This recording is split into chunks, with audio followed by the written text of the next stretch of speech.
good. Okay, I want to start on 108b, and we're up to Pligi de Ula. It's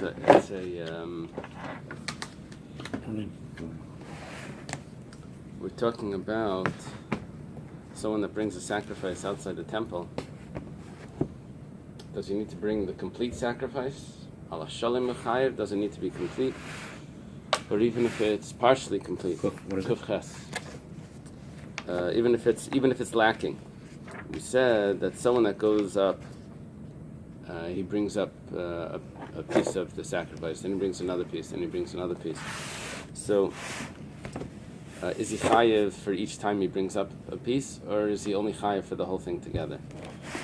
So that was a machlekes between the Rabbanan and Rabbi Yossi.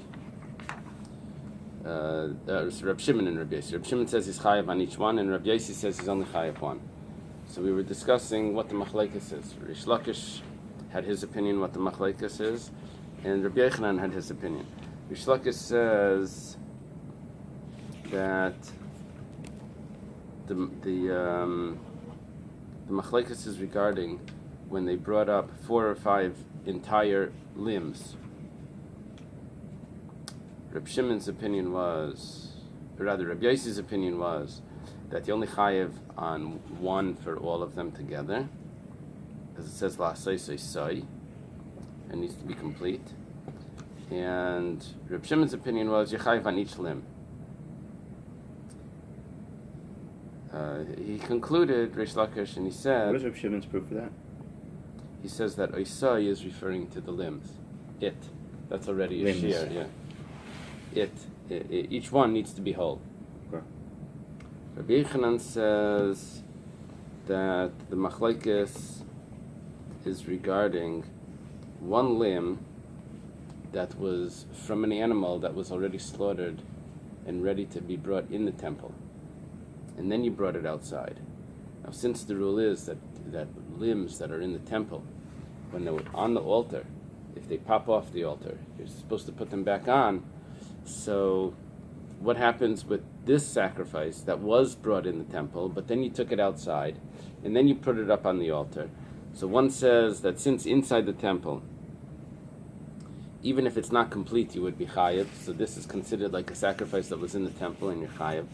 And the other one says that you're exempt, because sacrifices outside the temple need to be complete. Limbs need to be complete.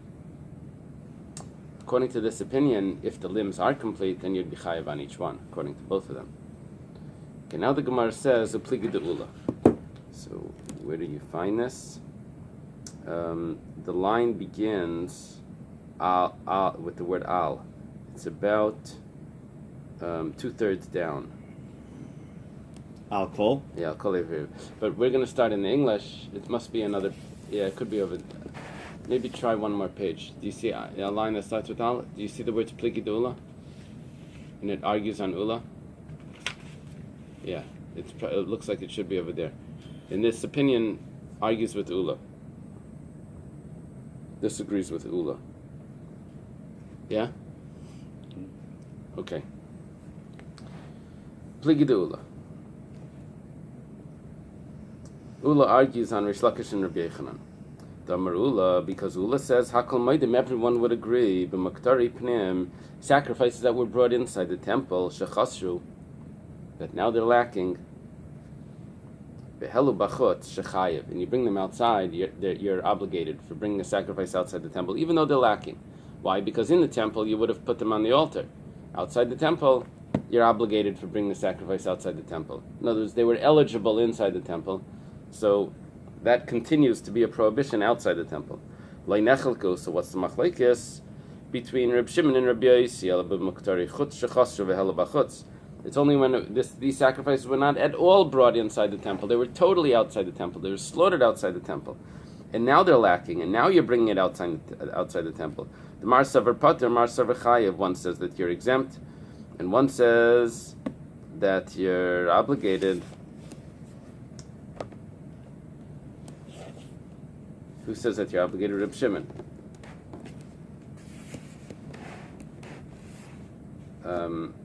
Why does he say that you're obligated? This was totally outside the temple.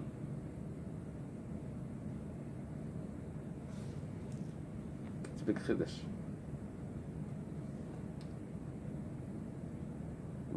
What does he do with when it says that it needs to be complete?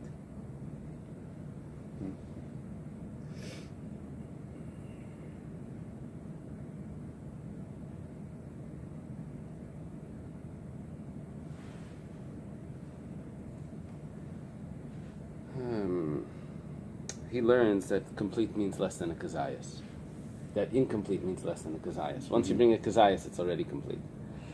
Okay, now everything makes sense. It's a new pshat in what it says, I say, that it needs to be it needs to be whole. It needs to be a whole shear. It doesn't need to be a whole limb or a whole sacrifice. Okay, Ikad Amri, there are those that say, Amar Ula, that Ula actually said this differently. And if this is the case, then it's going to fit with Rabbi Yochanan, I believe. Let's take a look. Ula says, Hakal Maidim Muktar Chutz Shechasru Vehela Bachutz Shu Pater. That's the way we said. That if a sacrifice was brought outside the temple and it's lacking, you're exempt. You didn't bring the whole thing. The whole machlokes was regarding sacrifices that began in the temple, and then you took them out of the temple. So here it's more strict, because in the temple it would have been obligated even though it's lacking. The Marsav or Pater. Rabbi Yossi holds your Pater, because it's lacking. Marsav or Chayiv, Rabbi Shimon holds your Chayiv. This is actually the way Rabbi Yochanan says. That first way that we said in Ula that the machlekes is regarding sacrifices that were brought outside the temple, but inside the temple everyone would agree, that argues on Avua de Shmuel. Avua de Shmuel is Shmuel's father. He was close, Avua de Shmuel, we have a story with him. I don't know why it doesn't give us his name, but I guess Shmuel was more famous than him. Avua de Shmuel said, "Kaman madrinan paikin legabi mizbeach." According to whom do you return limbs that popped off the altar back on the altar, even though they're lacking? Kaman delek Rabbi Yossi. It's not like Rabbi Yossi. That means that according to Avua de Shmuel, there's a machlekes about pnim if you return. Well, didn't we say Hakol Moedim? Didn't we say that everybody says that if it falls off, you put it back on? Yeah, that's what Ula says. So Avua de Shmuel argues on Ula. And he says that Rabbi Yossi would disagree with this. And he would say that everybody says. Right. No, I'm sorry. What would he say? Avua de Shmuel says that it's machlekes. Right. And Rabbi Yossi doesn't hold of that. Okay. Now, since inside you would be pater, according to Rabbi Yossi, then for sure outside you would be. Since inside you don't return it, so for sure outside you would be pater. Okay, now we said ve'ena chayav ad sheyala. You only chayav until you bring it up to the top of the altar. Reb Shimon says it doesn't need to be an altar, even if it's on a rock or it's also chayav. Amar Rav Huna, my time with the Rabbi Yossi. Rav Huna says, what's the reason for Rabbi Yossi? Why does he say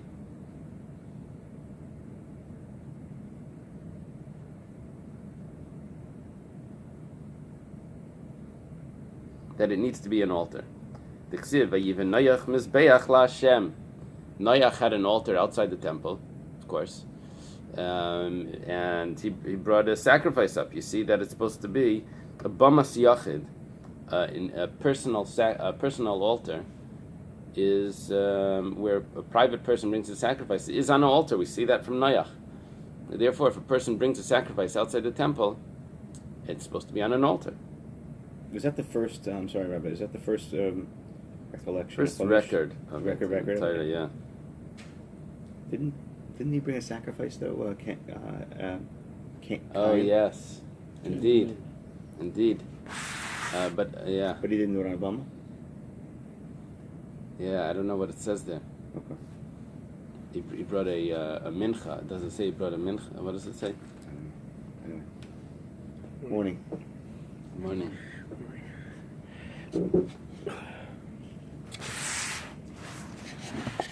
You know, the Rambam's opinion is that we all of sacrifices is only because the Jews were so steeped in idolatry that if God wouldn't offer us an option of sacrifices, we would have done it to idols.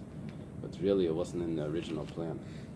God really doesn't like sacrifices. It's just that the Jewish people were so into it that you had to give them a way of doing it. So then why does it say Reach Nechayach? This is all the good questions that the Ramban asks on the Rambam. But one of the questions that the Ramban asks is in Parshas Noach. In Parshas Noach, he brings it down.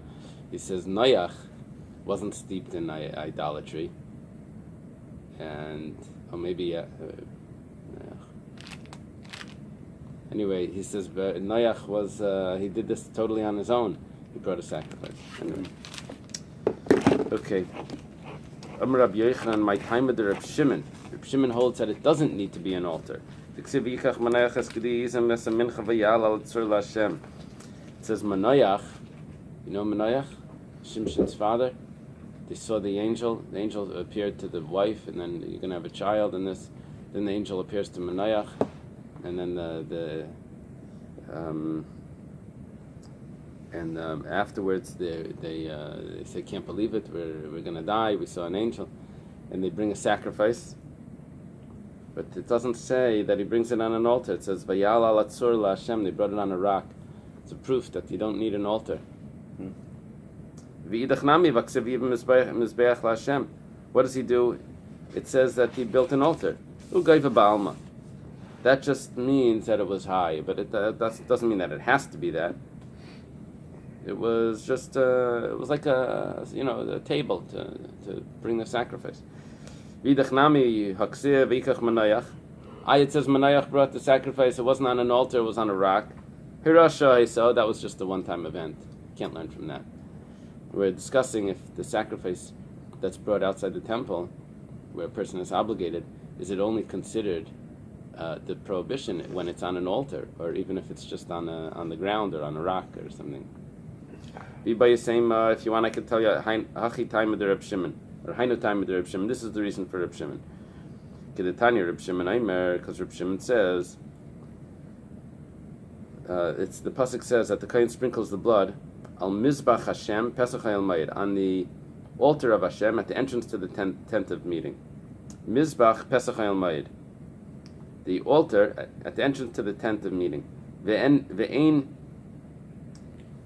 Mizbach. I don't know if that's how you read it. You read it a little differently. Ve'ein Mizbeach Babama.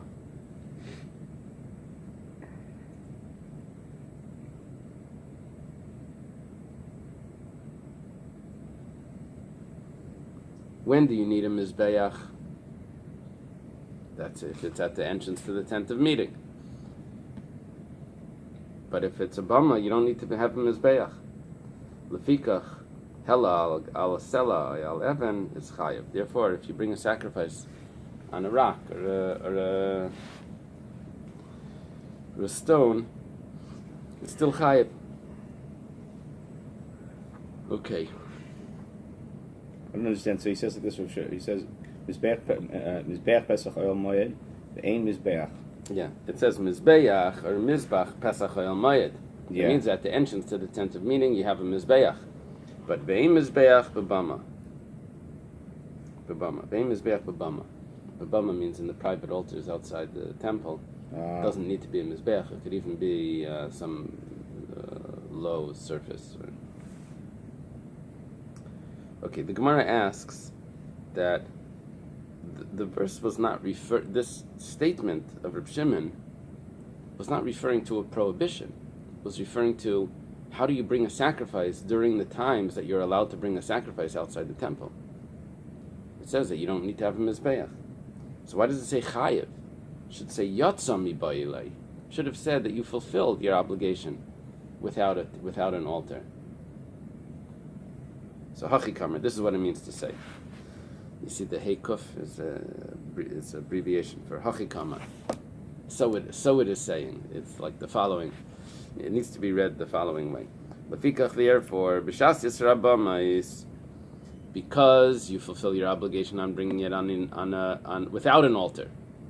if you're bringing it at outside the temple during those times that you're allowed to bring it outside the temple.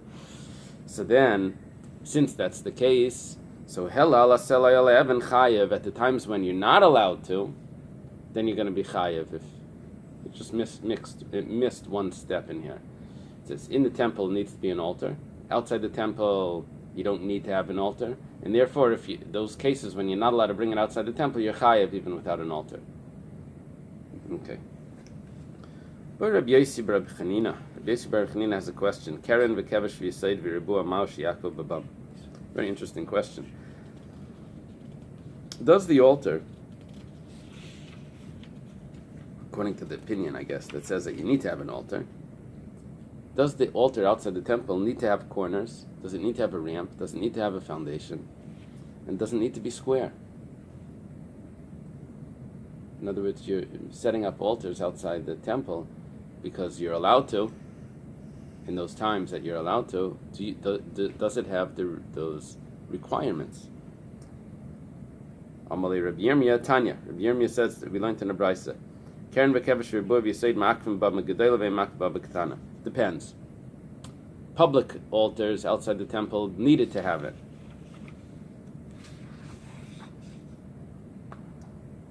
Public altars outside the temple meant that it was in the tabernacles, either in Shiloh or in...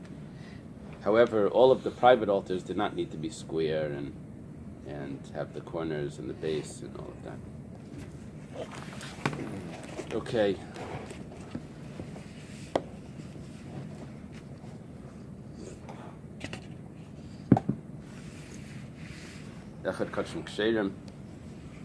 The Mishnah. Whether the sacrifices are kosher, v'echad kachim sulam, or whether they're not kosher, if something was invalid with them. Shayab sulam b'kodesh, but the invalidation came after they came into the temple. So, for example, they stayed overnight, or you left it too long, or you took it out of the temple and then you brought it back in, or whatever, or just you took it out of the temple. No, everything was going well until something went wrong, but it was all in the temple. So what does it mean? I'm sorry, you said everything was going well, right? But it says echad kachim sherin ve'echad, or whether they weren't, or whether they were puzzled. Shahayib sulam b'kodesh, that they became puzzled in the sanctuary, not in the sanctuary, in the courtyard. That means that everything started off well. In other words, it wasn't a sacrifice that had a mum before you started. It's talking about a sacrifice that everything was going well. It became invalid in the temple. But what happened was v'hakrivam b'chutz. Then you brought them outside the temple, whether it was kosher, whether something went wrong. So hamalak azayas, I'm sorry, v'hakrivam b'chutz is chayiv. That's prohibited. Why? Because you need to bring, in order to effectively commit this crime, it needs to be valid. The sacrifice needs to be valid. So how valid does it need to be? This is during the Beis HaMikdash, right? Yeah. So it's talking about bringing it outside and bringing it on a bama that's outside? Right. When you're not supposed to bring it anyway, outside. Right. Okay. Hamalak kazayas min ha'ila min ha'imurim, you have to skip the min. Hamalak kazayas min ha'ila umei ha'imurim b'chutz is chayiv. If someone takes one kazayas from the oila, which is the burnt offering, means the flesh is burnt, and from the inner organs, that means a half a zayas of the flesh, half an olive size of the inner organs. Together it equals a kazayas. And he offers it outside the temple, he's chayav.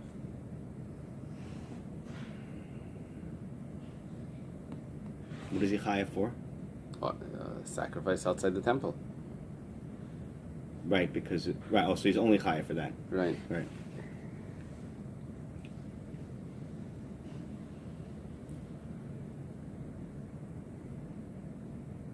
Right, because we said it's even though you don't bring on the bones and everything, but it adds to be one. Well, the point of it here is that since both the flesh and the limbs are burnt, so they both have the same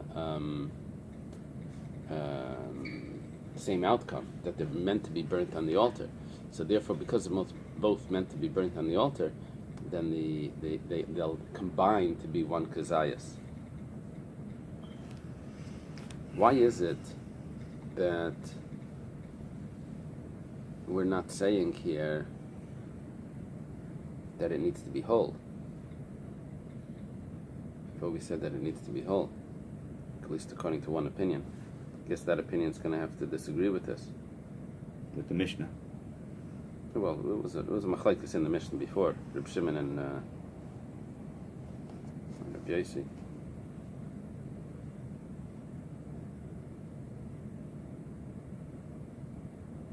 Okay. Tana Rabbanan. See the Gemara. The rabbis taught. They quote a brisa. It says, "Asher yala oila oy zevach." This is the pasuk that says, "To them you should say," which means to the Jewish people, "Any man from the house of Israel or from the converts that lives amongst you that will bring a burnt offering or a peace offering, ein li yala oila." I would only know that if he brings an oila outside the temple, that he's going to be obligated. Minayin l'rabbeis imuri yasham ve'imuri chatas. How do we know that the same thing would apply, that if he brings the inner organs on an altar outside the temple of a guilt offering or of a sin offering, ve'imuri kachi kachim, or if he brings from other holy sacrifices, which is nothing left really, oila, asham, and chatas. Rashi says that it's referring to communal sacrifices that are brought on Shavuos, the lambs of Shavuos. Those would be kachim kachim. How do we know? The imuri kachim kalim, or the inner organs of lesser sacrifices like shlamim. Talmud leimer zevach, a sacrifice. Any of these sacrifices that's brought outside the temple. It's all inclusive. Zevach, right. Zevach is all inclusive. Yeah, it's a general word for a sacrifice. Minayin l'rabbi sakay mitzvah levayna v'akteris minchas kaina minchas kain mashiach v'menasech shleishus lugin yayin v'shleish lugin mayim. How do we know that someone that burns the kamitza, the scoop that he does on a meal offering made of flour, or if someone burns the frankincense that comes from a mincha, or if someone burns the ketairos, or if someone burns the mincha of kayanim, or the mincha of the kayin gadol which he brought every day, or if someone pours 3 lug of wine or 3 lug of water on an outside altar, that he's going to be obligated. To the tent of meeting, he did not bring it. Anything that should be brought to the tent of meeting and wasn't is obligated. Okay, just want to point out that we mentioned before that a person is not obligated on doing the kaimetz. Here it says he's obligated on the kaimetz. What's the answer? The answer is that here he's burning the kaimetz. Oh, he's burning it. We thought that maybe, you did a service outside the temple, that should make you obligated. We said no. You bring it, you take the kaimetz and you burn it on an altar outside the temple. That's an obligation. That's a prohibition. Doing it outside the temple doesn't have the same punishment, but burning it outside the temple would. So far I only know about sacrifices that are valid. How do you know that you can include in this prohibition also invalid sacrifices? For example, if it stayed overnight and either the blood or the inner organs that weren't brought in the right time, or it went out of the temple. This is what we're talking about. It went out of the temple. It's got to go out of the temple sometime if you're going to bring it outside. Or it became impure, or maybe it was slaughtered with the wrong intention, with the intention that you're going to do the services of this after the time that you're allowed to. It's called pigul. Or you had intention that you're going to do something of this, eat it or burn it out of the allotted place. You had the wrong intention. Or if people that were not allowed to receive the blood received the blood, someone that wasn't a kayan caught the blood. Vizark westama, and he sprinkled the blood. It's supposed to be or someone that wasn't allowed to sprinkle the blood. Vanitanim lamata shenasan lamaila, or if the blood was put in the wrong place on the altar. It's supposed to be on the bottom of the altar, it was put on the top. Vanitanim lamaila shenasan lamata, or it was supposed to be put on the top and it was put on the bottom. All of these are things that would invalidate the sacrifice.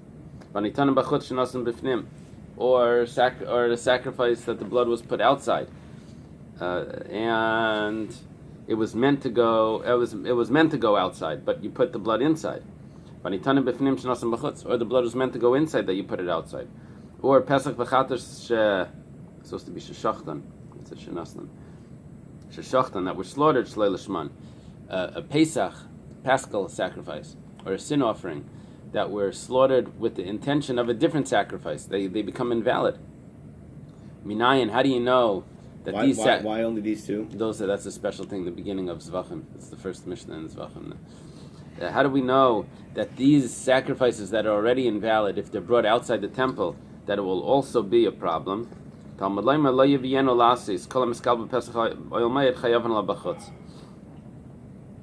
Should not be brought to be performed.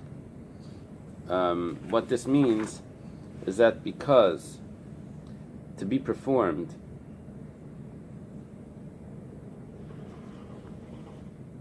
any of these things, that if they would go up on the altar, they would not be removed from the altar, which are all of these types of invalidations.